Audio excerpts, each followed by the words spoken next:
একটা গল্প শোনাতে ইচ্ছে করছে। আকাশের নিশ্চয়ই। না, অপেক্ষা এবং অভ্যেসের। তাহলে বলুন শুনি। চাঁদ দেখেন? দেখি তো। দ্বাদশীতে কেমন থাকে? বেলা ফুরাবার আগেই উঠে বসে থাকে। তারপর?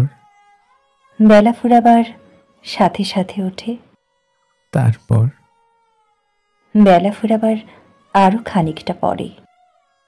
তারপরের গল্পটা আমিই বলছি। আচ্ছা বলুন।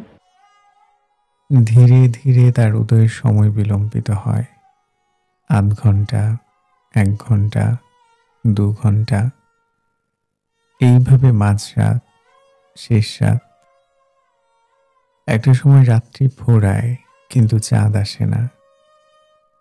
যে মানুষটা নিয়ম করে চাঁদ দেখত, প্রথম দিন বেলা ফোরাবার আগেই উদিত হয়ে যে চাঁদ মানুষের আগ্রহের জায়গা জুড়ে বসেছিল, ধীরে ধীরে চাঁদে চোখ রাখাটা যার অভ্যেসে পরিণত করেছিল, খুব করে যখন মানুষটা চাঁদে অভ্যস্ত হয়ে উঠল, তখন অভ্যেস গড়ি দিয়ে চাঁদটা হারিয়ে গেল। দিন গিয়ে রাত আসে, অপেক্ষার দৃষ্টিতে ভোর হাসে, কিন্তু অভ্যেস গড়ি দিয়ে চলে যাওয়া চাঁদ আর আসে না। তার উদয়ের পথ জুড়ে অমাবস্যার অন্ধকার। অপেক্ষারত অভ্যেসের মানুষটার বুক জুড়ে হাহাকার।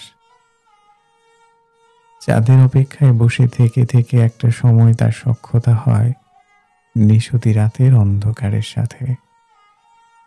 সখ্যতা হয় ধোঁয়া ওঠা নিকোটিনের সাথে।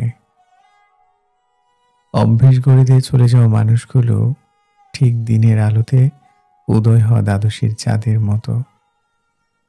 শুরুর দিনগুলোতে সময়ের আগে উপস্থিত, আদর যত্ন কেয়ারিং, কোনো কিছুরই কমতি নেই। তারপর ধীরে ধীরে যখন অভ্যস্ত হয়ে ওঠে, তখন চাঁদের বিলম্বিত উদয়ের মতো তারাও দিন দিন অপেক্ষার পালাটাকে দীর্ঘ করতে থাকে। প্রথমে ০.৫ ঘন্টা, ১ ঘন্টা, একবার, বারবার, এইভাবে সংখ্যা বাড়ে ঘন্টার হিসেবে অপেক্ষার।